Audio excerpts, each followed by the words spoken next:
only reason that conflicts exist on your planet is because people feel disempowered. They've been taught to believe they have no power. They've been taught to believe they're disconnected from source, which isn't possible.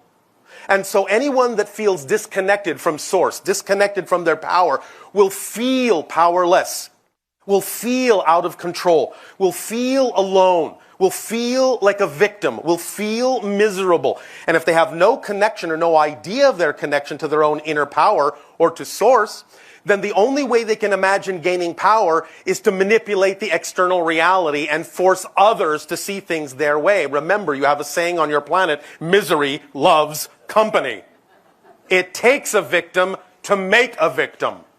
So the idea is that when you see people perpetrating what you would call negative acts on others and creating conflicts around your world, those people believe they are victims and they are acting out and lashing out because they want to create as many victims as they can so they won't be alone.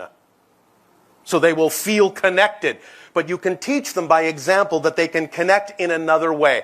You can teach them that the idea of having to force yourself on someone actually means you don't believe in the power of what you believe in. Because if you did, you would realize that the greatest power of all requires the gentlest touch.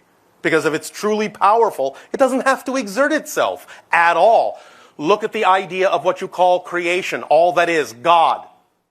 It is so powerful, so all-pervasive, you actually can believe it doesn't exist. That's how light a touch it has. Because it doesn't need to have a broader touch than that. Because it doesn't need to, because it is everything.